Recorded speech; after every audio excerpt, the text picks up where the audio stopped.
Para começar aqui a gravar aqui. Boa noite, pessoal. Nosso assunto de hoje, então, é a respeito da gestão da qualidade total, né? Nós vamos... esse conteúdo ele é uma sequência do que a gente já foi trabalhando, né? E para mim entrar no nosso conteúdo da gestão da qualidade total, e o David tinha comentado já num outro momento nosso, o David fez o seguinte questionamento para mim, né? Professor, como é que eu vou falar daquela atividade que a tutora Amanda encaminhou a respeito das eras da qualidade, se eu acho que, em comparação, né, a evolução que teve a qualidade, eu acho que não teve benefício, não teve vantagem nenhuma a era da inspeção, por exemplo, né? Então, o que eu quero comentar com vocês é o seguinte: para a gente abordar aqui o nosso assunto, né, sobre a gestão da qualidade total, ou gestão total da qualidade, é importante a gente entender que, na verdade, ela é uma evolução, né? Então, o que nós tivemos? Eu tinha comentado num outro momento com vocês,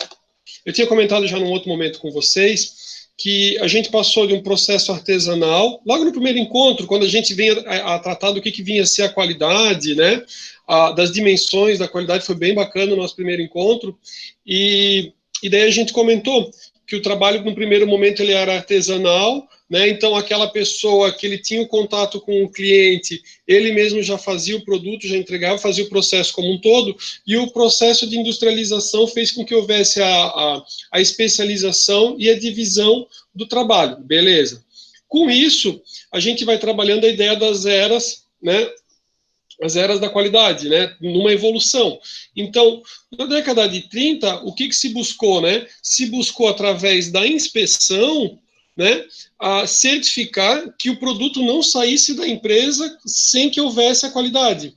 Essa era a ideia. Deixa eu só ver o que botaram no chat ali. Isso, né? Sem que o produto saísse da empresa sem que tivesse qualidade. E daí você começa a ter todo um desenvolvimento no seguinte sentido, né? Em desenvolver departamentos, né, na inspeção para garantir que o produto ele atenda às especificações, que ele tenha qualidade, né? Ele vai evoluindo e os autores da qualidade vão falar o seguinte: olha, você vai chegar num patamar, e daí também tem tudo a ver com a questão da nossa aula passada, você vai chegar num patamar que não adianta você inchar o departamento de qualidade, porque não é o departamento de qualidade que vai estar efetivamente na produção do produto. Não vai ser o departamento de qualidade que vai ter aquele contato com o cliente. Então é importante... Sim, é importante que você tenha toda uma avaliação, mas é importante também que não só o departamento da qualidade, mas que a organização como um todo ela tenha uma preocupação em relação à qualidade. Então é importante o quê? Que todos os funcionários eles tenham essa consciência, né, ou que eles tenham essa percepção, essa motivação, não é questão de consciência, porque, né, mas assim, de uma motivação de querer a qualidade dentro da organização. A ideia é que todos busquem a qualidade. E com isso, né, muito mais do que um departamento de qualidade focado na qualidade, porque o que acontece? Quem trabalhava no departamento da qualidade, hoje em dia, né, algumas empresas ainda têm, às vezes, se ele tiver muito mal estruturado, eles têm um departamento de qualidade. E quem que é o cara do departamento da qualidade?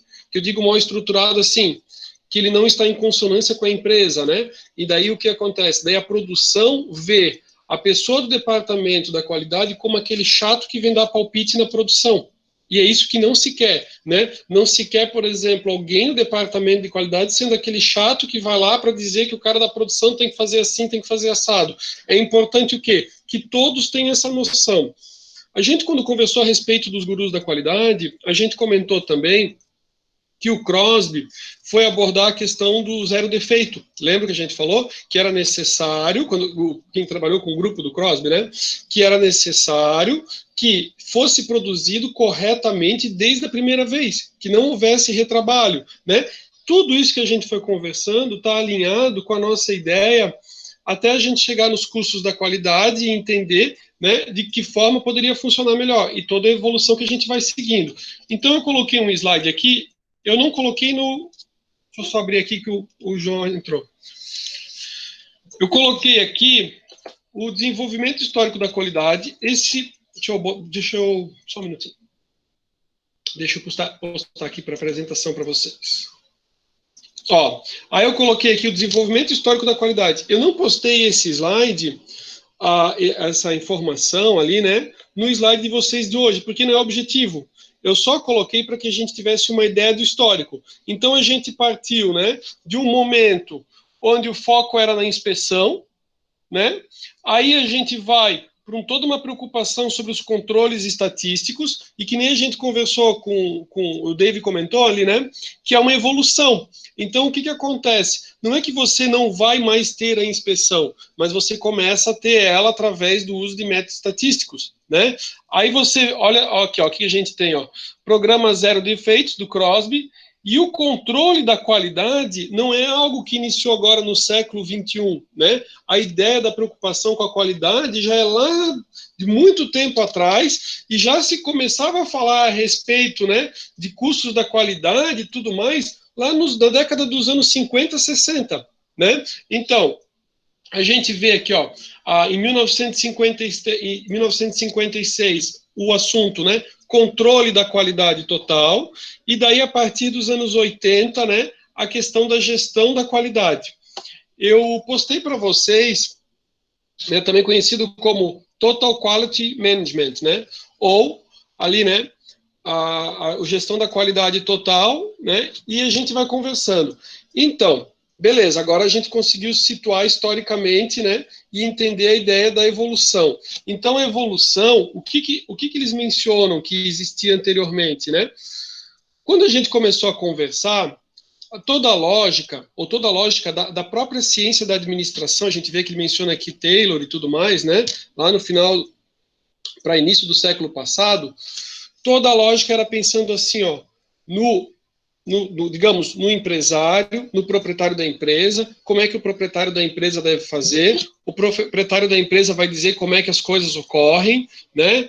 E ele é que decide as estratégias e tudo mais. Com o desenvolvimento da gestão da qualidade, o foco ele passa a ter uma preocupação muito forte em relação à equipe, aos funcionários. Por quê? Porque é de fundamental importância que eles estejam motivados. Por que aquele quadro... Deixa eu puxar ali o chat. Dave, por que aquele quadro de inspeção com uso de estatística está dentro do quadro de inspeção? Aqui, porque o que acontece, né? Não fui eu que desenvolvi ali esse quadro, mas ele é bem interessante porque ele tenta situar mais ou menos em período. Por quê? Porque às vezes algumas empresas elas estão mais adiantadas, elas já têm todo um processo de controle estatístico de processo, e outras demoram um pouquinho mais, né, para se situar e estarem atentas, né? Então a ideia o que é? Ali colocar, por exemplo, a data, coloca o autor, por exemplo, o chat, que é responsável ali pelo uso do método estatístico, foi ele que desenvolveu o ciclo PDCA, que a gente fala tanto, que é o ciclo de Deming, né? Mas quem desenvolveu foi ele ali em 1931, mas é para ter mais ou menos uma noção ali de tempo. O que acontece, pelo que a gente vai vendo, é que é uma evolução. Então, tudo aquilo que passou para trás vai se desenvolvendo e vai sendo cada vez evoluindo e ficando cada vez melhor. Então, por exemplo, o que a gente tem hoje, né, é uma evolução de tudo que a gente foi vendo lá para trás. A ideia qual que é aqui na gestão da qualidade total? O foco, né? Para o funcionário da empresa, né, o empoderamento dele, querer ouvir a opinião dele e incentivar muito nele a motivação para quê? Né? Saindo daquela ideia não só de Taylor, mas assim, motivá-lo para querer fazer com qualidade, motivá-lo para buscar qualidade, motivá-lo para a questão do zero defeito. A gente vai trabalhar nas nossas conversas a seguir, né, a respeito de 5S, ciclo do controle da qualidade, né, onde tem todo um envolvimento muito forte da empresa, tá? Queria só fazer essas considerações para a gente começar nosso assunto, né? Aqui, essa citação aqui eu tirei de uma material que era uma apostila que eu disponibilizei para vocês, essa informação, ela não é de agora, século XXI, mas ela era do meu material da minha apostila, né, do mestrado, e diz assim, ó, de uma maneira prática e compreensível, a qualidade total se manifesta através de uma redução drástica dos produtos defeituosos, né, se lembrarmos que a média nacional de defeitos no Brasil, lembrando o seguinte, tá, aqui o que eu tenho, é a média do Brasil, né, dos dados da minha época do mestrado, né, então isso já faz, né, não quero dizer, né, mas já faz uns 10 anos mais, né, então assim, era de quê? Peças defeituosas, 25 mil por milhão. Esses eram os dados estatísticos que a gente tinha no Brasil. Se a gente comparasse com a média na Europa e nos Estados Unidos, essa média lá deles era 200, né, não é 200 por mil, é 200 por milhão, né? Ficará claro qual é o caminho obrigatório. Que eu creio?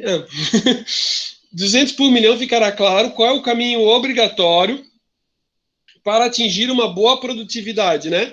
E esse caminho não é outro senão a qualidade total. Lembrando que desde a nossa primeira conversa, o objetivo em relação à qualidade, qual que é, né?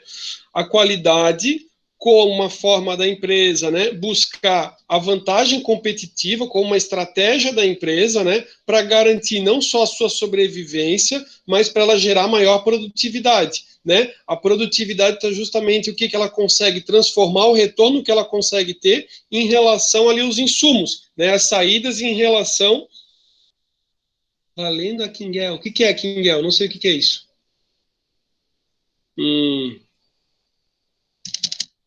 Maria, estou preocupado. Beleza, ó, então a ideia seria justamente, né, é justamente entender o seguinte, né, como a empresa consegue, né, com a gestão da qualidade, ser mais produtiva, ter mais eficiência. Legal. Ah, álcool em gel. Ah, legal. Pensei que era uma outra brincadeira, eu estava pensando nas outras que a gente fazia com os professores na minha época. Eu pensei qual que é a brincadeira que eu sou o único que não estou sabendo. Mas beleza, tranquilo. Já. Senhores, vou mostrar para vocês a casa da qualidade, tá? E essa casa da qualidade a gente vai construindo ao longo desse nosso encontro, tá? Então, o que eu tenho aqui? Eu tenho, né, a empresa, né, do patamar, né, que ela vai buscar não só a sobrevivência, mas a competitividade, com produtividade, e com isso é a qualidade. E a gente vê lá, ó, que logo abaixo do telhadinho da casa da qualidade, né, a gente tem, né, a questão dos custos. A gente trabalhou na aula passada dos custos da qualidade, né? Não adianta a empresa ter um investimento gigantesco lá nos custos da qualidade, se às vezes pode ser que ela não consiga repassar, né, esse custo, ou ela faz de tal forma que torna o produto dela inviável. É claro que existem produtos e produtos, vocês sabem. Então, por exemplo, o caso de uma aeronave, né? O caso de uma aeronave, ela tem, às vezes, uma bomba de combustível reserva que ela é acionada em caso da bomba principal dar problema. Por quê? Você consegue repassar isso para o cliente. Né? Então você tem toda uma preocupação de ter o máximo de qualidade, de ter uma inspeção muito, né, fantástica, toda a prevenção fantástica, colocar também para gerar uma maior confiabilidade, né, uma bomba extra de combustível, tudo para quê? Né? Para ter o melhor resultado. Vai depender, digamos, de qual que é o segmento que a pessoa está atuando. Mas é importante trazer aqui a questão da casa da qualidade, que eu tenho justamente a questão do moral, que é a motivação, né? Então eu tenho uma preocupação com o funcionário, com a questão das lideranças, né? E do clima organizacional e da satisfação deles, né? De como é que está o moral deles, tá? Atendimento e segurança. Vamos lá. Então, assim, fundamentos da gestão da qualidade. A gestão da qualidade como uma estratégia competitiva, ela parte do princípio de que a conquista e manutenção de mercados depende do foco no cliente para se identificarem requisitos e expectativas a oferecer valor ao mercado. Então, lembrando que a gente falou, a empresa cresceu, né? E daquela inspeção e tudo mais, diz assim, ó, para que eu tenha, né, uma gestão de qualidade, eu tenho que ter foco no meu cliente. Tá? A gente vai ver mais adiante que esse cliente, ele é o nosso cliente externo, mas ele é também o nosso cliente interno, que é o nosso colaborador. Tá? A gente vai desdobrar isso um pouco mais adiante. É necessário que as empresas se organizem de forma que esses requisitos sejam devidamente transmitidos por todo o ciclo do produto. Ou seja, né, o que é o nosso foco? O nosso foco é o cliente, atender as necessidades deles e desenvolver toda a parte de produção né, alinhado a isso. Por quê? Porque, assim, pessoal, não adianta eu ter produtos, né, produtos excelentes que o cliente não almeja. Isso a gente conversou no nosso primeiro encontro, né? Não adianta, né? Então, tipo assim, eu tenho que estar focado em ter um produto com excelência, mas eu tenho que ter um foco também no cliente e quais são as expectativas dele, buscar atender as expectativas. Aqui eu trouxe para vocês, isso eu fui buscando de um material que é um capítulo de um livro, e eu fui juntando algumas coisas. Eu disponibilizei um capítulo de um livro para vocês, de informação extra, e um artigo científico, além dessa apresentação de slides, tá?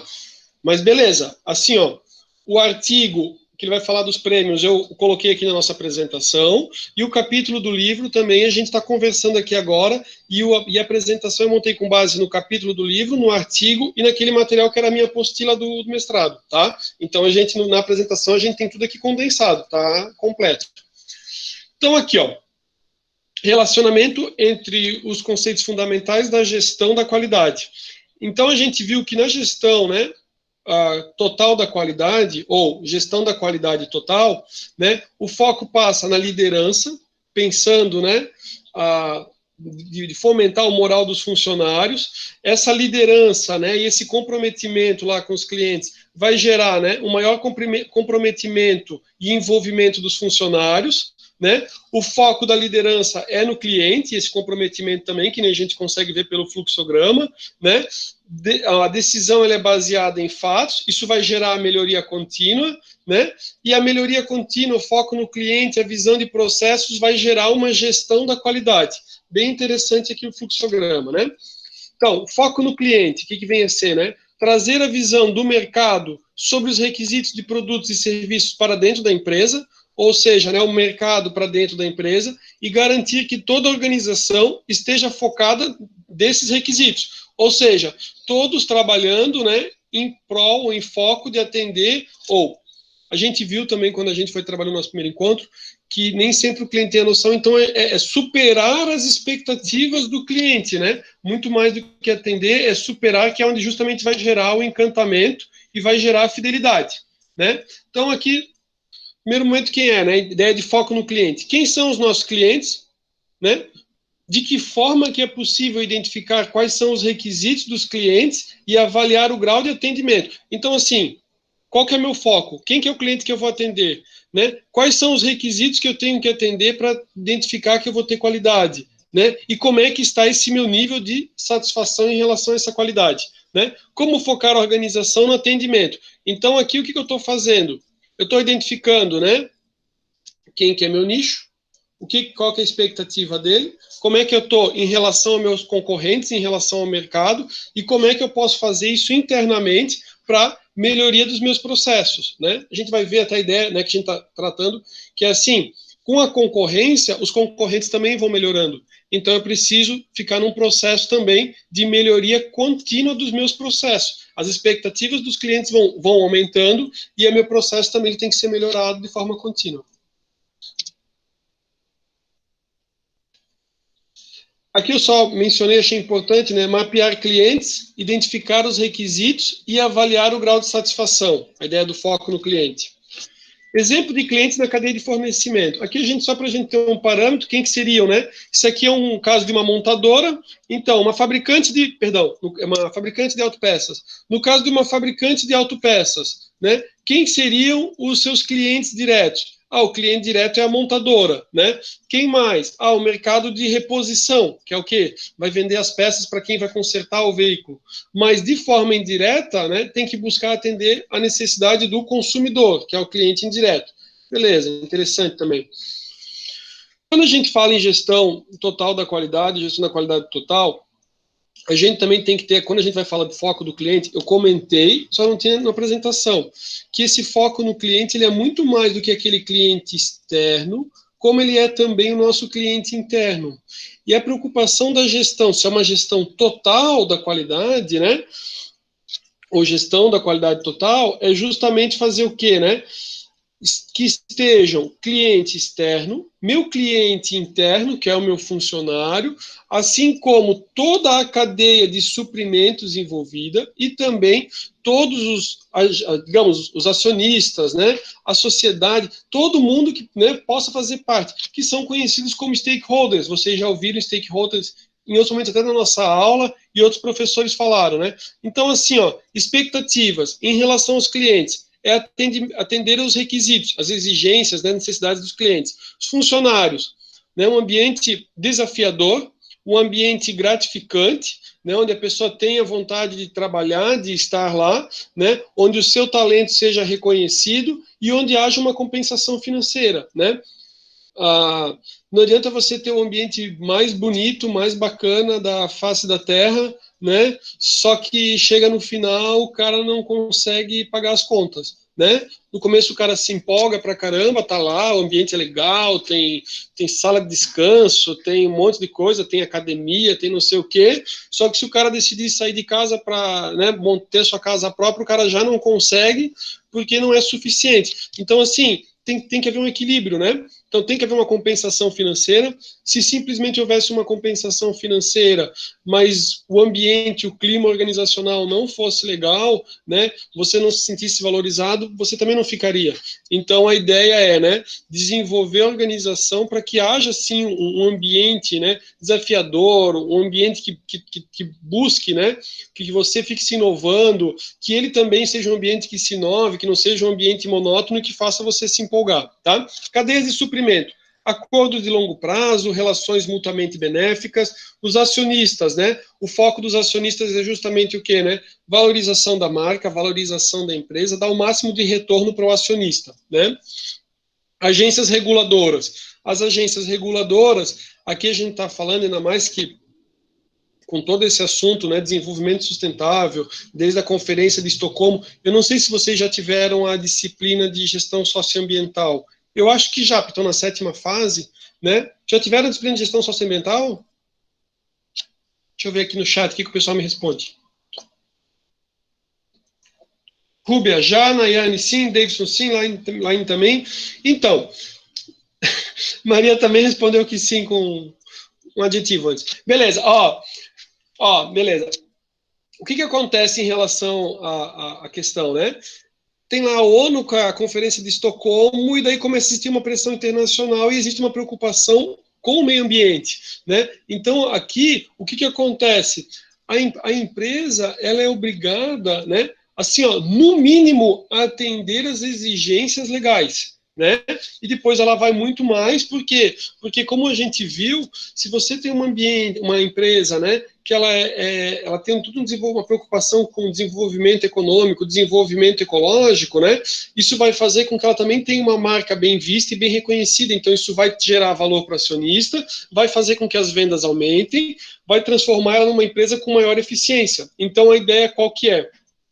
É que eu também tenha, né, uma preocupação com toda a preocupação de desenvolvimento sustentável, que depois a gente vai ver lá nas normas ISO mais adiante nos nossos encontros, né? Beleza. Tipo a ISO 14.000. Aqui, como eu falei ali do cliente, né, eu trago aqui, ó, o Juran, ele já disse, né, um dos gurus da qualidade que a gente já viu já há bastante tempo atrás, do triplo papel das funções, né, do triplo papel das funções. O que ele vai dizer? Aqui a gente está vendo desde um fornecedor, diversos processos internos dentro da empresa, né, até que a mercadoria sai lá para o cliente externo, como se fosse o processo fabril, né? Só que diversos processos ali nesse meio tempo. Ele diz o seguinte, que cada um deles, ou cada uma das pessoas, ela desenvolve os 3 papéis. Então, aquele meu funcionário, ele num determinado momento, ele exerce a função de cliente, né? Por quê? Porque ele vai passar a informação de como é que deve ser feito, ou, por exemplo, como é que ele deve receber a mercadoria na etapa que ele esteja, digamos assim, um funcionário que trabalha no processo 4. Então, ele exerce a função de cliente, né, para o funcionário do processo 3, dizendo quais são as especificações, como é que deve ser, como é que ele pode fazer, como é que ele pode melhorar. Da mesma forma, ele é um processador, né? Ou seja, lá no processo 4 ele é responsável por executar, a questão da executar o seu processo, e ele também é um fornecedor. Por quê? Porque ele vai fornecer, né, para a próxima etapa, que é o processo 5. Então, cada um desses envolvidos ele vai exercer o que o Juran trouxe como triplo papel. Tá? Opa, pulei. Relações aqui cliente e fornecedor. Então, a gente vê, por exemplo, que dentro de uma mesma área funcional existe uma relação. Então, manutenção com RH, com produção, com a ferramentaria, né? Existe uma relação, uma inter-relação dentro da organização. Aqui trago para vocês estão tendo aula com o professor Werner, certo? O professor Werner deve ter falado ali a respeito dos processos primários, os processos de suporte, quando se fala a respeito de estratégia, correto? Não sei se ele chegou lá nesse assunto ou não, no que vocês estão trabalhando agora. Pessoal?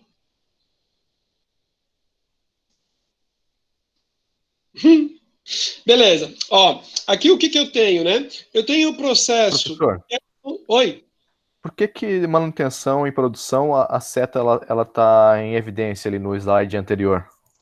Tem Vamos voltar. alguma explicação? Vamos voltar lá. Só um pouquinho, Thiago. Não tem nenhuma... É só pensando a questão da... Digamos ali por causa do setor ali, né? Ele, digamos, é como se a manutenção fosse uma preocupação maior relacionada à produção, mas que houvesse uma relação com outros departamentos da empresa, como RH, ferramentaria. Então, assim, às vezes a pessoa pensa que a ideia é só a questão da, digamos assim, a manutenção para estar auxiliando a produção, mas na verdade existe uma inter-relação entre eles. Concorda, Thiago? É legal vocês participando também. Álcool em gel para o Thiago. Ah, o Thiago participou, recebe álcool em gel lá de Brusque.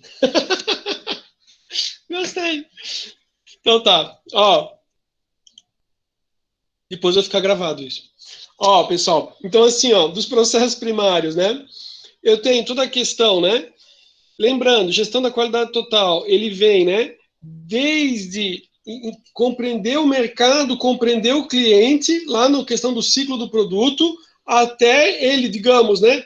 Produzir, comercializar, vender, faturar e o pós-venda. Então ele vem desde o início, né? Até o pós-venda. E tem outros processos que não estão relacionados, né? Que são processos de suporte, que não estão relacionados com a produção ou com o produto em si, mas que também são muito importantes, né? Como, por exemplo, a questão ali que ele aparece, desenvolver e gerenciar o RH, toda a preocupação com recrutamento e seleção dos funcionários, né? Preocupação com treinamento, gerenciar informações, gerenciar relações externas, gerenciar a melhoria e mudança. Então, além da produção ali, dos processos primários, né? Pensando na organização como um todo, qual que é o objetivo, eu tenho os processos de suporte. Esse modelo, né? Eu tinha pegado a sigla APQC, mas com certeza, como é em inglês, não deve ser APQC, né, mas é modelo de referência de processos da American Productivity and Quality Center. Né? Daí depois alguém aí que é fera no inglês pode me auxiliar. Ó, aí, sempre lembrando, né, que os processos, eu tenho a ideia do macro processo, subprocesso e uma atividade. Isso a gente conversou lá em organização, sistemas e métodos, né, que é o desdobramento, né, de um grande processo em né, atividades menores ali, até eu chegar ali, ó, atividades e tarefas. Aqui, esse aqui é bem interessante, e o capítulo do livro ele traz, porque ele mostra assim, ó, a ideia, né, desde o conceito de desenvolvimento do produto e lançamento, né, ali pedido, produção e pagamento, e a relação que existe entre os diversos departamentos, né, ele é importante, eu até coloquei assim, ó, esta visão de processo pode ajudar a minimizar ou eliminar barreiras entre os departamentos, contribuindo para promover a integração entre eles. Então, assim, a ideia ali da gestão da qualidade é o quê? Né? Fortalecer as lideranças dentro da empresa, fazer com que os funcionários, né, estimular os funcionários para que eles, né, entendam que a qualidade depende deles, de todos eles, atuando de forma, né, conjunta e que a atividade de um impacta na atividade do outro. Então, assim, todos eles, né, a ideia de sistemas, né? Todos eles estão ligados por um objetivo comum, de forma, né, interdependente, né? Existe um interrelacionamento entre eles, tá? E essa aqui é uma imagem para tipo, ter uma visão aqui que existe uma relação ali deles como um todo, né? Aqui, organização com, né, com a visão de processo e uma organização sem a visão de processo. Então, uma ali tem o pedido do cliente e ninguém se entende, que é o da esquerda. Isso pode ser, é isso mesmo, Maria. E o da direita ali, né, pedido do cliente quando existe, né, uma visão de processo, né, a distinção ali de um do outro, que foi completamente perdido, né. Então, ó, a valorização da visão sistêmica de processos, aí aqui isso é algo que vocês devem ter estudado com o professor Belli, que era a questão da gestão, né, abordagem de gestão ou processos, gestão por processos ali, né, ou também conhecido, né, como business, meu Deus, ó, meu Deus, bem, não vou arrumar agora, mas está escrito errado ali, né, é business process management, né, não tem processos ali, esse é um inglês ali,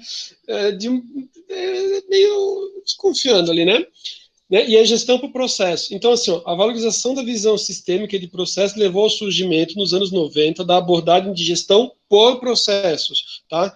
Também é conhecida como Business Process Management, né? BPM, no intuito de vencer as barreiras interfuncionais que tanto atrapalham a gestão da empresa.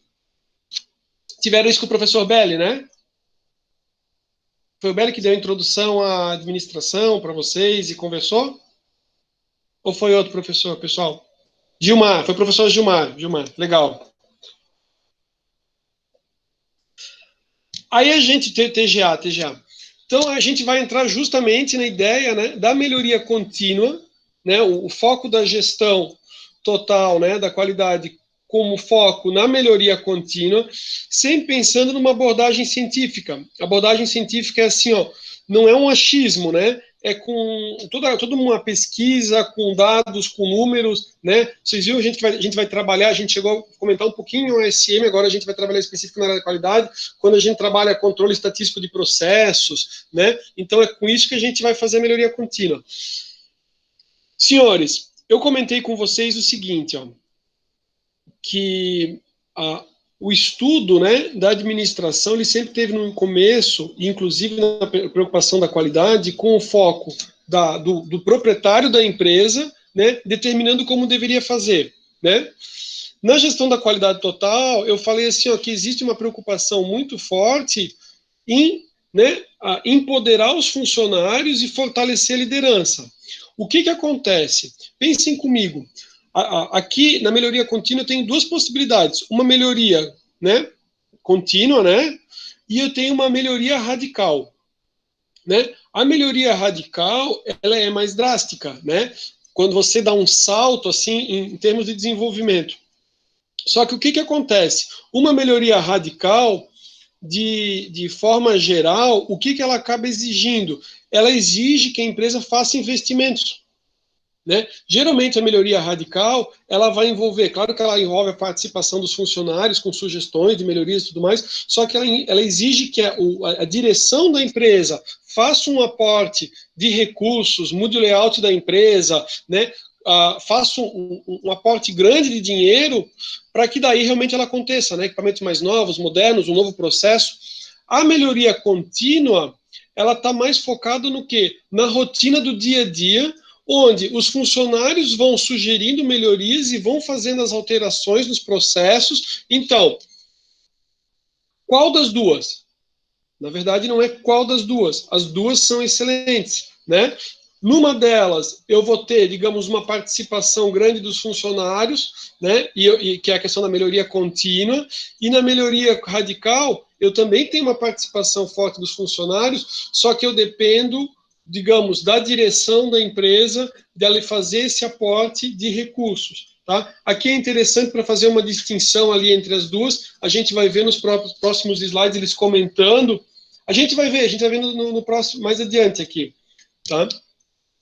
Eu acho que talvez o exemplo não tenha, mas a gente vai conversando ali a respeito do exemplo, e todo o material ele vai seguir. A gente vai primeiro falar sobre melhoria contínua, e depois a gente vai falar sobre melhoria radical, tá? Vamos seguir, então. Aqui, eu vi que o professor Emerson Na verdade, eu nem me lembrava ali, né? Eu vi a imagem dele bem bacana, o vídeo dele, ele falou sobre o ciclo PDCA, porque ele fala com vocês a respeito de projetos, né? Desculpa.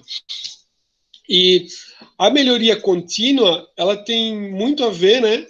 Ou é utilizado o ciclo PDCA, né? Que a gente também conhece como ciclo de Demi, não foi o Demi que inventou, mas foi divulgando, né? E a melhoria contínua, ela é tida no Japão como Kaizen, né? Kaizen significa mudar para melhor, né? Então, uma melhoria contínua. O ciclo PDCA, eu acho que também até já comentou. Então, eu tenho lá no plano, né? Definir metas, né? Os métodos para atingir essas metas, educar, né? E treinar para daí conseguir, então, atingir, executar no do, né? Tanto o educar e treinar quanto o executar. Depois eu tenho o check, que é o verificar, e o act, que é agir corretivamente, tá? Beleza. Então a ideia é melhoria contínua. Eu tenho algum problema, eu faço todo um planejamento, defino as metas, treino, né, executo, aí eu verifico como é que foi meu resultado.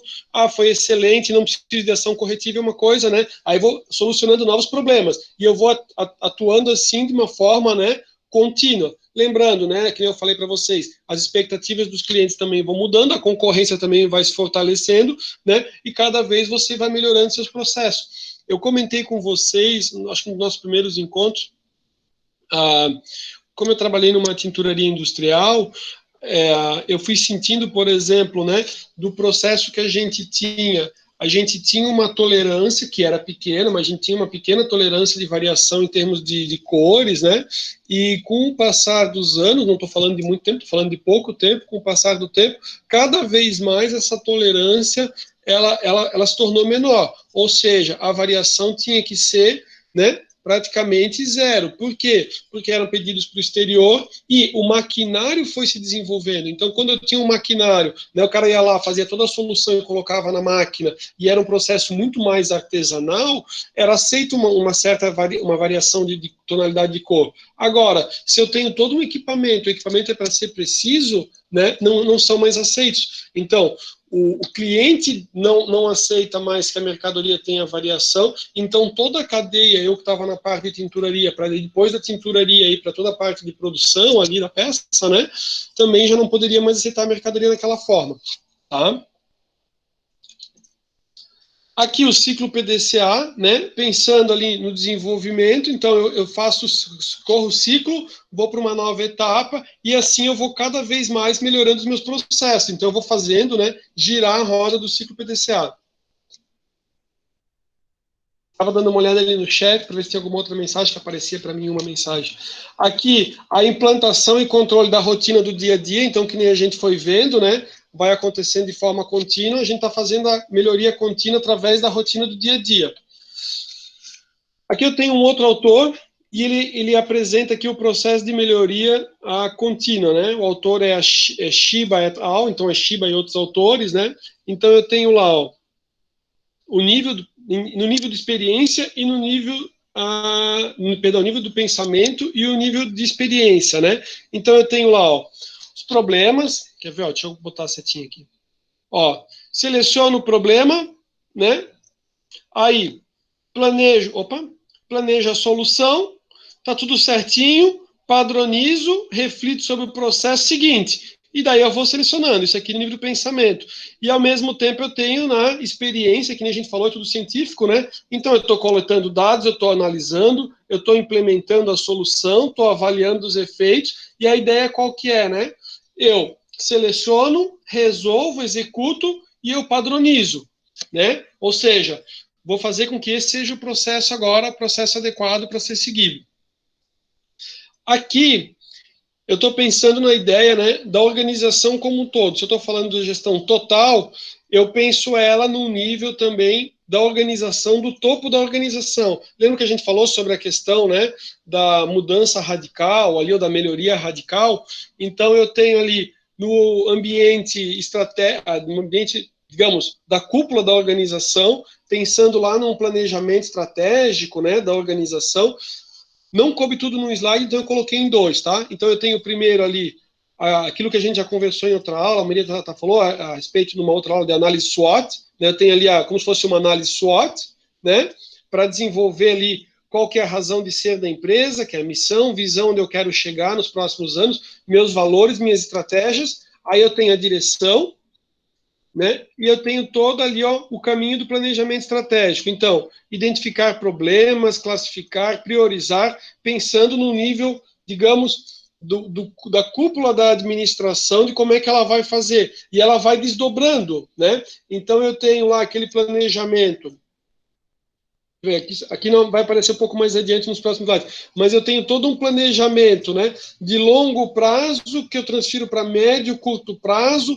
Então eu quero atender alguma coisa. Aqui eu tenho fortes investimentos da administração e o desenvolvimento junto com a organização, né, junto com o chão de fábrica. Então o elo entre os dois para conseguir então o desenvolvimento, né, da melhoria da qualidade da organização.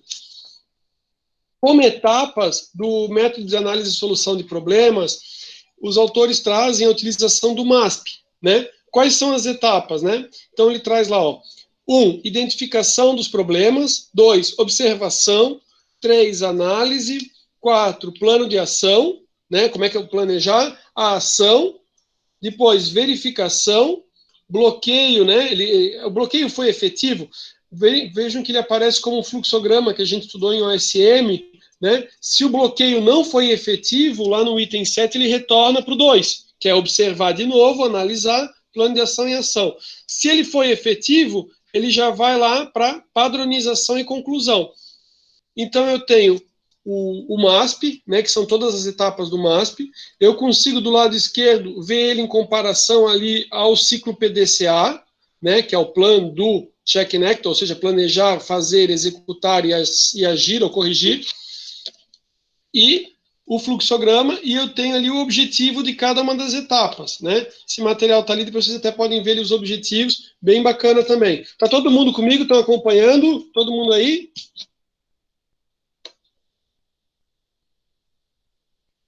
Beleza, beleza. Aqui a visão integrada, né? Aqui eu ampliei ali a imagem para que a gente conseguisse ver. Então eu tenho lá a direção com todo o planejamento de longo, médio e curto prazo, vai trazer as diretrizes anuais e eu tenho lá os desdobramentos e os vários projetos.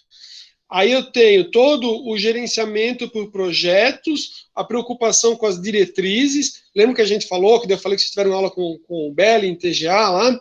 Belli não, com Gilmar, perdão, com Gilmar. Então eu tenho toda a questão do gerenciamento por objetivos, né? Gerenciamento pelas diretrizes, e eu tenho lá na outra ponta ali o gerenciamento da rotina, que é o quê, né? A empresa como um todo girando o ciclo PDSA, gerando melhoria contínua na rotina do dia a dia. Então, eu tenho melhorias radicais dentro da empresa e também tenho, né, as melhorias de forma contínua, né, gerando ali padronização, com indicadores, né, para conseguir identificar como é que está avaliando os processos. Aqui a ideia do gerenciamento de diretrizes, né, pensar, aqui como um exemplo, né, também até ter falado de exemplo. Então, eu tenho lá uma meta, aumentar a participação no mercado em 2%, método, né? Concentrar esforços no produto X, essa é a meta aqui, como exemplo, né? Que ele vai ter. Aí também, como é que ele vai fazer isso? Aumentar a participação do produto X em 5%, penetrar no território A. Então ele vai dizendo qual que é o método e como é que ele vai fazer para conseguir chegar lá naquele plano, né?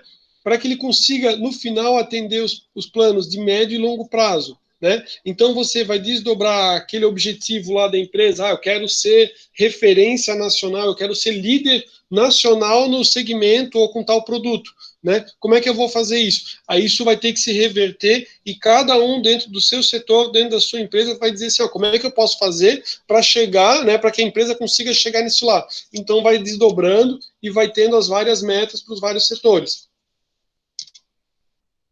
Rotina do dia a dia versus desdobramento das diretrizes, né? Então, o gerenciamento interfuncional através do desdobramento das diretrizes garante consistência com os objetivos de longo prazo da empresa. E o gerenciamento funcional, através da melhoria da rotina do dia a dia, garante a participação das pessoas. Para a empresa ter qualidade total, ela deve trabalhar integrado. Então, ela deve trabalhar com a preocupação com o gerenciamento funcional, né, e o interfuncional, né, para que ela alcance seus objetivos. Então, aqui eu tenho uma imagem gráfica ali, né, mostrando ali o gerenciamento, né, da função, né, em relação à qualidade, custo, entrega, moral e segurança do marketing ou da produção, e também interfuncionais entre eles, né? Então, eu tenho a qualidade em relação a marketing, a projeto, a aquisição, a produção, né, e a relação que existe entre eles, tá? O título aqui de informação, legal, uma imagem gráfica. Beleza. Aqui, só lembrando, a gente falou da casa da qualidade, né? E eu disse assim, ó, a gente vai trabalhar com a ideia da casa da qualidade. Então, a casa da qualidade, ela vai ter duas colunas que sustentam ela, né? Para que você tenha qualidade, para que você consiga melhorar, né? O que a gente falou desde o começo? O objetivo é a empresa ser produtiva, né? Que ela consiga ter, consiga alcançar a vantagem competitiva, né? Com a qualidade. Como é que ela vai conseguir isso? Duas colunas são, né? Uma delas é a rotina do dia a dia, e a outra coluna, só um pouquinho, vou permitir aqui. E a outra coluna é o gerenciamento das diretrizes, tá? Que é justamente o que a gente foi conversando, né? A rotina do dia a dia da empresa e o gerenciamento das diretrizes, pensando. O Tiago disse que vai morrer, tá com sono. Brincadeira, foi a Maria. É verdade, Maria? Estamos no finalzinho já. Ó, pessoal. Aí, a base da Casa da Qualidade, o que é? Né? A base é toda uma preocupação com o uso de novas tecnologias, novas ferramentas, inovação dentro da empresa, fomentar a inovação, né? Gerar motivação, porque não adianta você trabalhar com a equipe, né? Se a equipe, tipo assim, você sabe o que é qualidade, mas ninguém tem interesse, ninguém tem motivação para fazer acontecer. Então é importante que você trabalhe dentro da organização para que você fomente a liderança e a liderança, né, incentive o pessoal a buscar a qualidade dentro da organização, né?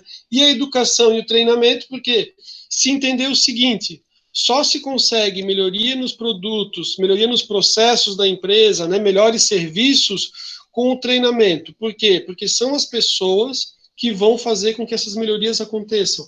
Então é necessário que haja, né, treinamento do pessoal, que o pessoal esteja motivado para fazer as coisas acontecerem. Então, já nas considerações, ó, pessoal, a base da qualidade e da produtividade e sobrevivência da empresa é o ser humano. Somente o ser humano é capaz de adquirir, guardar e criar conhecimentos. Essa capacidade de absorção e criação é limitada no tempo. Portanto, é muito importante que as empresas eduquem, treinem seus funcionários durante toda a vida, além de mantê-los na empresa. Devemos lembrar sempre que a qualidade é um conceito humano, assim como os meios de obtê-la. No início da implantação da qualidade total, geralmente as pessoas são descrentes. Né? O cara pensa assim, isso aí não vai dar certo, isso aí... né? Então, quanto à capacidade de mudança da empresa. Isso acontece porque as empresas, em muitos casos, não se importam verdadeiramente com as condições de trabalho. Né? Então, o que ele está querendo dizer assim, quando você vai implantar um processo de melhoria, depois a gente vai falar, né, toda a certificação com as normas ISO, né, o pessoal vai dizer assim, isso aí... Né, eles são meio descrentes, né? Vai depender da organização. Então, tem organização que vai dizer assim, isso é uma coisa que o diretor inventou, mas o que vai mudar isso para a gente, né? Então, assim, para iniciar o processo de mudança e mostrar às pessoas que alguma coisa irá acontecer, recomenda-se que a implantação da qualidade total se inicie pela implantação dos 5 S's, que será visto adiante. Então, no nosso próximo encontro, eu vou falar sobre o ciclo de controle da qualidade e vou falar a respeito dos 5 S, que é um assunto que eu não abordei nem no SM e que nenhum outro professor deve ter comentado com vocês até o momento. Vantagens da gestão da qualidade total. Também, né, Total Quality Management. E alguns autores, eu acabei não comentando com vocês, mas é importante comentar, que alguns autores, eles não fazem distinção, né, entre TQM e TQC. O que é TQC? É Total Quality Control, né? Só que o que acontece? Da apostila que eu trouxe para vocês, vocês vão ver o seguinte, que o próprio professor do mestrado, né, ele já colocou o seguinte, que a ideia de gestão, né, que ele é de management, gestão da qualidade total, gestão total da qualidade, ela parece ser muito mais do que o controle da qualidade total, né? A ideia de controle parece que não é tão ampla. Então, alguns autores utilizam como sendo a mesma coisa, né? Mas o que a gente trabalha é a ideia, né, de gestão da qualidade total, né, como sendo algo mais abrangente, tá? Mas tem vários autores que vão chamar com o mesmo nome. Então, as vantagens: um produto ou serviço sendo continuamente melhorado, um decréscimo dos recursos desperdiçados, melhoria na produtividade, vantagem concorrencial, vantagem frente à concorrência adquirida, né? Uma força de trabalho motivada, as pessoas motivadas para fazerem acontecer, e a diminuição de grande parte da pressão e frustração presentes na gestão. Opa. Considerações finais. Os princípios da gestão da qualidade total são, na verdade, a aplicação do senso comum. No entanto, a inércia e o poder da tradição não são obstáculos fáceis de ultrapassar, né? Aquilo assim, isso sempre foi assim na minha empresa, isso não sei se vai mudar. É fundamental o empenhamento e o envolvimento da gestão e a satisfação com a conquista de um objetivo imediato, né? A cultura da gestão da qualidade total, aqui o material ele vai trazer, isso aqui é das considerações finais daquela minha apostila, daquele capítulo, né, do tópico, é justamente para dizer assim, ó, a gestão da qualidade total não é algo que o cara amanheceu e a empresa automaticamente tem, é algo que vai se desenvolvendo e vai sendo construído, tá? Tranquilo aqui esse nosso assunto sobre a gestão da qualidade total? Qual que é o enfoque, né? O enfoque é o seguinte, o enfoque é o seguinte, é sair, digamos, né, de uma era de inspeção, verificar, assim como vocês tiveram lá em OSM, né, e aqui o material até mencionava, mas eu não coloquei, as abordagens, né, de Elton Mayo, de Maslow, né, que é uma preocupação com o indivíduo. Então, assim, de nada adianta a direção por si só decidir que ela vai ter qualidade se os funcionários não tiverem focados para isso, né? E como a gente viu que todo o processo de desenvolvimento ele é focado nas pessoas, e são as pessoas que vão melhorar os processos, então se deu devido valor aos funcionários, né? Infelizmente, em algumas empresas o pessoal não teve essa disciplina, né? Mas, enfim, né? Acontece. Senhores, os últimos pouquinhos slides que eu tenho, eles vão tratar justamente a respeito de algumas premiações ao redor do mundo a respeito do nosso tópico. Então, vou só passar os slides, tá? É uma forma bem sucinta, mas é legal para que vocês tenham, né? Então, assim, ó, prêmios da qualidade, né, a respeito dos modelos de excelência em gestão. Como é que eles pontuam, como é que eles avaliam, até para a gente ter como um parâmetro, né? Então, eu tenho, né, o prêmio Deming, lá do Japão. Esse prêmio surgiu na década de 50 pela JUSE, né, que é a Associação Japonesa de Ciências e Engenharias, em homenagem ao Deming. O objetivo é propagar a qualidade por meio do reconhecimento de melhorias de desenvolvimento organizacional. Outro objetivo é a busca da melhoria contínua e a extensão da gestão da qualidade aos seus fornecedores. Aí eu trouxe de um material bem bacana, que é um comparativo entre os prêmios. Então, assim, as empresas vão concorrer ali para a premiação. Eu não coloquei no material de vocês, mas eu tinha um arquivo, só que eu pensei, vou colocar arquivo, o pessoal vai ficar meio preocupado. Tem um arquivo de umas 72 laudas que ele mostra tipo todo o formulário do prêmio aqui no Brasil para a empresa participar e tentar verificar, né, se ela seria, digamos, para participar, na verdade, né, para ver se ela é a empresa premiada em relação à qualidade. A gente vai ver mais adiante.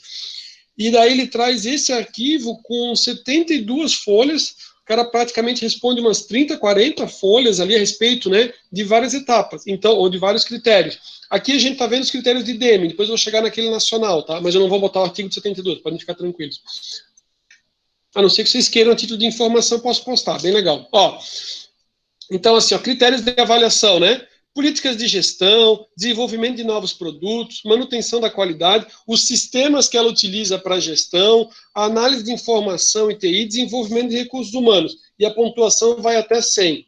Aqui eu tenho um outro prêmio chamado Malcolm Baldrige, né? Ele foi criado em 1987, ele era uma premiação que ocorria nos Estados Unidos para estimular a qualidade dos produtos fabricados nas empresas norte-americanas, né? E tinha como critérios competitivos a excelência e satisfação dos clientes. Promove a perspectiva sistêmica para o entendimento e desempenho da administração.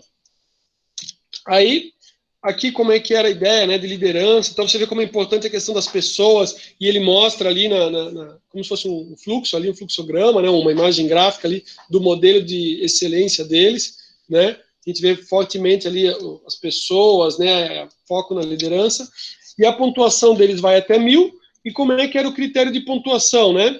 Aliás, deixa eu comentar uma coisa com vocês. Eu não vou cobrar que vocês decorem o critério de pontuação ali da premiação, tá? É a título de informação. Eu vi que em outras pós, que eu não tive quando eu estava nem na graduação, nem no mestrado, mas eu vi que, tipo, em aulas da USP, coisa e tal, eles também mostraram a respeito da premiação. Eu vi que tinha um artigo também bem legal, então eu trouxe para vocês. Como é que é feito a questão da pontuação, né? Resultados tem um peso de 450, vai gerar 450 pontos, liderança, né? Planejamento estratégico, foco no cliente. Um outro prêmio, que é o prêmio europeu, prêmio de excelência, né? European Foundation for Quality Management, né? É uma associação sem fins lucrativos, que surgiu em 1988 e ela busca o quê, né? Melhorar o seu desempenho com clientes e abrir novas oportunidades de negócio. Então é um prêmio de excelência lá, né, na Europa.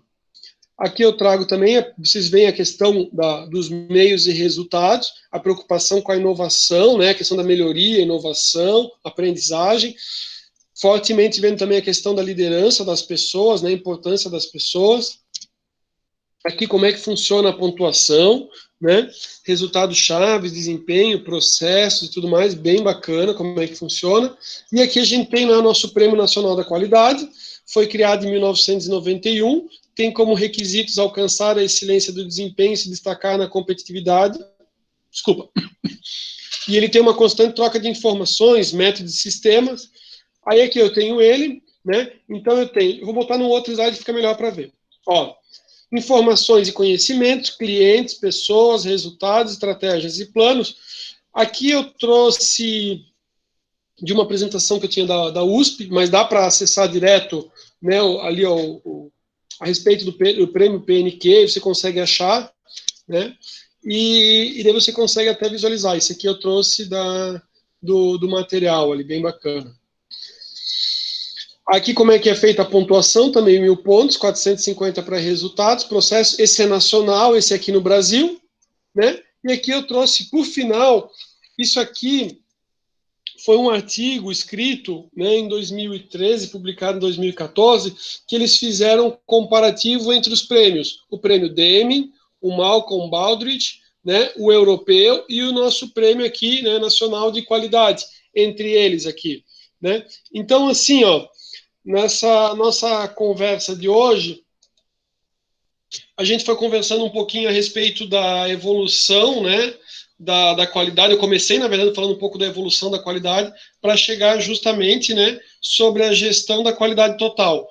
Né? A gente viu que foi um processo de evolução, e daí o foco deixa de ser a preocupação da qualidade no único setor para ser a qualidade na organização como um todo.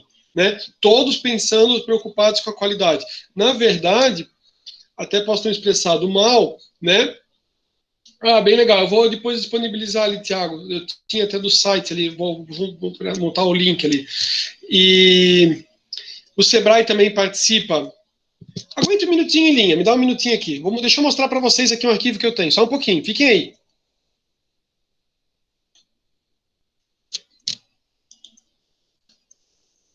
Vou puxar aqui, ó, porque daí eu tenho aquele arquivo e eu consigo mostrar só um pouquinho.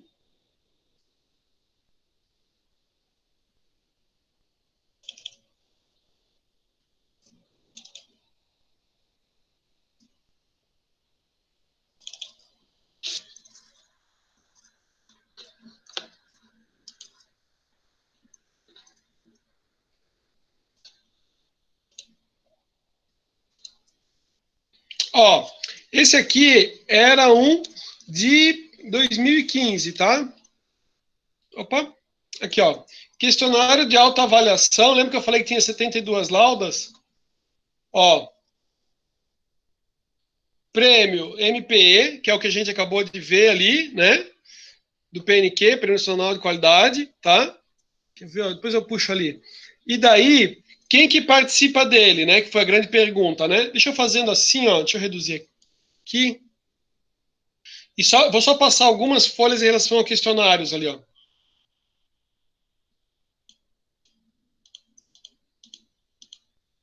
Ó, aqui aparecendo também. Aí as várias perguntas que são respondidas, ó. E deixa eu ir aqui embaixo. Ó, prêmio de competitividade para micro e pequenas empresas. Quem é que faz? O FNQ, né? Realização Gerdau, Sebrae participando fortemente e apoio institucional, né? QPC. Deixa eu só voltar ali no questionário ver se alguém escreveu mais alguma coisa. As empresas fazem inscrição, como é? Já conseguiu? Já conseguiu? Ah, eu abri ali o arquivo e daí eu não entendi o que já conseguiu, né? Mas sim, as empresas se inscrevem. Eu vou depois botar o link ali para que vocês acessem, porque quando eu estava vendo o material ali, tinha até a questão de inscrição e tudo mais. Eu não tenho acompanhado porque eu não estou no dia a dia industrial, tá? Da empresa e tudo mais. Mas é bem interessante.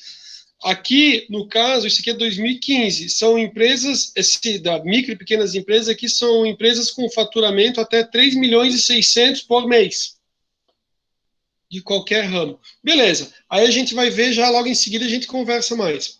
Pessoal, deixa eu me puxar aqui. Aqui. Estou eu. Então, assim, em relação ao conteúdo, gestão da qualidade... Bem bacana, compreenderam de uma forma bem legal, né? A respeito da premiação também, a gente conseguiu visualizar. Então, qual que é a minha ideia? O que eu pensei? Para comentar com vocês antes que eu me disperse e depois a gente vai retornar no próximo, já logo em seguida, tá? O que eu fiz? Como a gente tem um encontro e vocês viram que, tipo, que nem a Maria tinha comentado, assim, no primeiro momento até já tinha se comentado, né, de não fazer as aulas tão longas e tudo mais, mas depois o pessoal falou, não, mas é importante que sejam aulas online. Só que assim, a pessoa aguentar 3 horas ouvindo alguém falar direto, ninguém merece, ninguém aguenta, né, o ser humano não aguenta isso. É que é muito cansativo. Então, o que eu tenho feito? Eu, particularmente, né, aliás, acho que outros professores também têm feito, eu faço o intervalo e depois do intervalo a gente faz alguma atividade ou algo nesse sentido. Na aula passada, como a aula era gravada, vocês já fizeram uma atividade. Nesse nosso encontro de hoje, o que eu fiz? Daquele capítulo do livro, o capítulo do livro trouxe 8 questões. Das 8 questões, eu subtraí algumas questões e deixei só 5 questões. Eu coloquei 5 questões lá na área de trabalho, só um pouquinho, lá na área de trabalho para vocês, para que a gente responda. Qual que é a ideia? É que nem a gente falou na aula passada. Com as respostas eu consigo ter, né, a noção, por exemplo, assim, do pessoal da participação, que o pessoal está participando, que o pessoal está presente nas aulas e tudo funcionando. Só que como é que a gente vai fazer? O questionário é tranquilo, não é difícil, podem ficar bem tranquilos. E também não é o questionário aqui de 72 laudas, né? São só 5 perguntinhas, a gente vai responder as perguntas. Respondendo as perguntas, a gente faz uma socialização em conjunto. Como no questionário eu permito que vocês postem e repostem, troquem o arquivo e coloquem de novo, se vocês quiserem postar, depois, eu quero alterar, tira ele e lança de novo o exercício, lá as respostas, pode ser feito, sem problema nenhum. Então, a minha ideia é o seguinte, nós íamos para o nosso intervalo agora, vocês darem uma olhada nas questões, deixa eu abrir aqui as questões, já vou mostrar com vocês.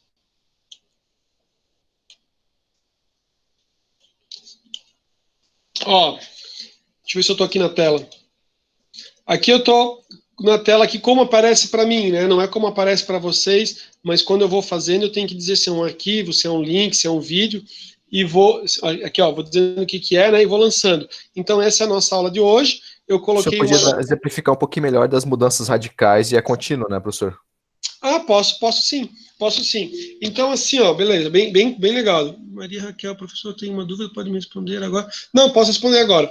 Então, assim, ó, o que acontece? A melhoria contínua seria aquele caso, vou dar o mais comum que vocês já viram, é aquele caso por exemplo, que dentro do chão de fábrica, dentro da produção, o pessoal tem um problema ali que era aquela situação da pasta de dente, que eu acho que o professor Gilmar talvez tenha comentado, que estava lá nos livros de TGA, né, que era aquele caso que algumas pastas de dente o tubo via vazio para o cliente. E daí eles começam a pensar de que forma que pode ser resolvido isso dentro da organização.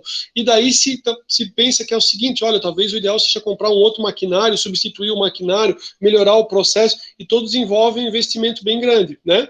Aí um funcionário disse assim, não, mas se a gente colocasse um ventilador, alguma coisa que te jogasse um vento muito forte, aquela embalagem que está vazia, ela ia cair fora, ela ia sair fora, às vezes com um valor simbólico, praticamente comparado a outro investimento, a gente conseguiria fazer.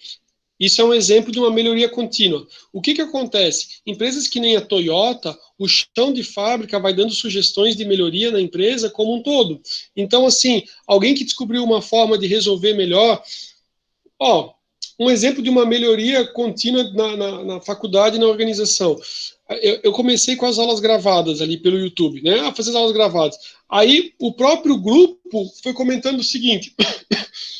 O que o Google Meet era uma ferramenta mais interessante, o pessoal tinha uma participação, que nem a gente teve a possibilidade agora do Thiago comentar, a Maria comentar, e a gente poder responder agora do que o cara ter o vídeo e não ter a resposta.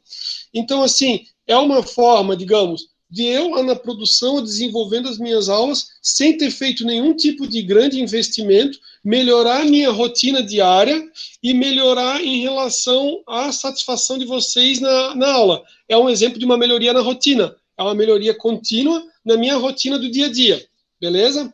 Agora, alguns podem dizer assim, professor, e o que seria uma melhoria radical?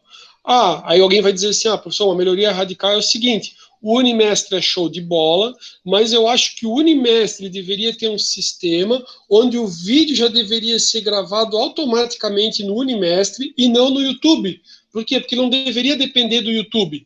Né? Deveria ter tudo no próprio sistema do Unimestre. Então, eu já gravo os vídeos, o Unimestre deveria ter um sistema para editar, se eu quisesse cortar alguma coisa, o professor falar uma bobagem lá do álcool em gel, tem que deletar o álcool em gel fora, ele já corta e já edita. Só que uma melhoria dessas é uma melhoria que depende de um investimento, né? Ou de um investimento por parte da faculdade, que pagaria para o Unimestre um serviço melhor, ou um serviço mais amplo, mais caro, né? Aí o Unimestre vai dizer, olha, eu não forneço porque eu não tenho esse investimento, mas beleza, se você, faculdade Avante, me pagar, eu vou desenvolver esse sistema com tudo isso para você. Então, assim, uma melhoria dessa seria uma melhoria radical, que dependeria de um investimento por parte da organização, né? Não é o exemplo de uma rotina. O que a gente pode ver é o seguinte, a importância da melhoria, digamos assim, da rotina, né? Professor, esse exemplo ali de ter que fazer um investimento do Unimestre, com os vídeos no Google Meet ali já resolve tudo, né? Então, eu utilizo ali o Google Meet, já resolve. Então, são situações que ao invés da empresa ter que gastar uma fortuna, ela poderia, né? Agora vocês me ajudem, né? Ela poderia ter preços ainda diferenciados ou até mais baratos, em vez de ela ter que fazer, digamos assim, um investimento alto no Unimestre e repassar isso para os alunos. Então ela vai dizer assim, não, o cara utiliza uma plataforma do Google Meet, o cara está usando o YouTube, ele só bota o link do vídeo, então eu poderia ter, né, um valor diferenciado. Concordam? É isso, Thiago? O que tu acha? Acho que é isso, eu entendi. Quando a melhoria contínua, ela pode ser feita por análise dos funcionários ali e uma melhor prática, uma melhoria contínua na rotina. E a radical é quando realmente muda a rotina. Por exemplo, a aula do senhor, em vez de ser no Google Meet, por produção holográfica. Seria uma mudança radical. Isso. A ideia é que, assim, as mudanças radicais, o material ali não vai trazer o exemplo, né? Mas do capítulo do livro, ele vai dizer que a maioria o entendimento que se tem é que uma melhoria radical ele dependeria da direção a aceitar essa melhoria. Tipo, aceitar que eu digo, tem que fazer um investimento, um aporte grande para que ela acontecesse, né? Então, por exemplo, assim, eu quero mudar o meu veículo e não é uma melhoriazinha, é uma melhoria. É o que se fala assim, em melhorias complementares ou algo que seja assim totalmente diferente, incremental, né? Então dependeria de investimento, essa é a ideia. Eu vi que o pessoal tem uma dúvida, pode ser não sei o que, pergunta 2, atividade de hoje. Tá. Ah, legal. A respeito ali das perguntas, eu vou fazer o seguinte. Para mim já não responder a pergunta, que nem a Maria fez, eu vou deixar um tempinho para que vocês deem uma lida e vocês tentem mais ou menos entender. Mas assim, ó, ou eu respondo no privado, sei lá. Mas a ideia qual que é, então? Que a gente vai agora para o nosso intervalo. Vocês podem fazer um intervalo, quer fazer um lanche, quer tomar um café, levantar um pouco da cadeira, ficar bem tranquilo, né? Aí depois, 8h30, vocês retornam, né, para o computador, ou, professor, eu quero fazer direto, aí eu vou fazer meu intervalo daqui a pouquinho. Isso aí, essa administração do tempo, isso fica a critério de vocês. A ideia qual que é? Que eu ia abrir aqui, desculpa, acabei não abrindo. Aliás, eu vou ter que abrir por aqui, né? Deixa eu só ver um negócio aqui, só um segundo. Não, aqui eu não tenho, eu tenho 6 perguntas. Eu vou ter que abrir por aqui. Bem, é o seguinte, vocês vão abrir por aqui, daí respondemos assim questões, tu vai corrigindo, beleza. Tá, beleza. Então, assim, ó, qual que é a ideia, tá? Vocês vão abrir aqui o exercício. Deixa eu abrir aqui, eu me lembrei que eu não salvei ele em arquivo. Ele tá aqui por extenso. Isso já aconteceu uma outra vez comigo, mas para vocês está aparecendo as perguntas, né? Para mim, às vezes eu clico aqui, eles dizem que tem que esperar alguma coisa e eu espero e não acontece nada. Para vocês está aparecendo as questões? Deixa eu ver o que o pessoal escreve no chat.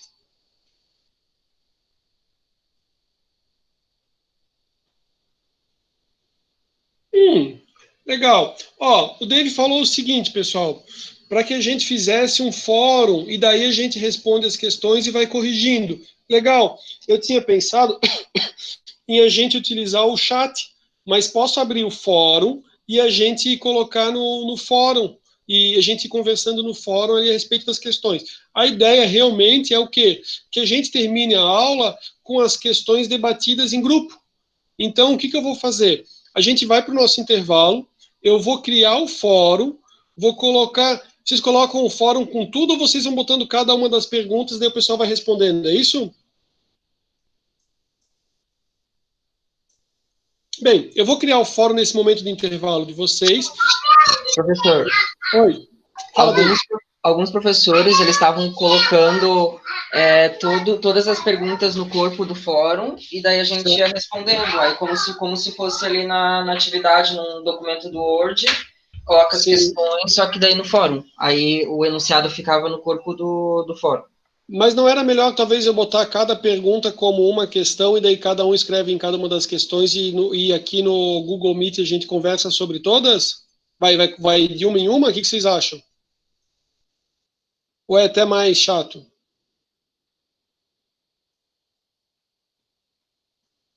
O que vocês acham? Pior assim.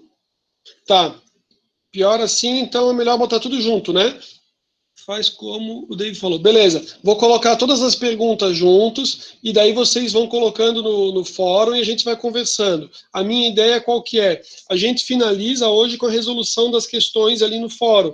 A minha ideia é o quê? A gente pegar, dar um tempo para vocês irem para o intervalo e vocês retornarem. Aí nós retornamos umas 9h15, o que vocês acham? Dá tempo de responder?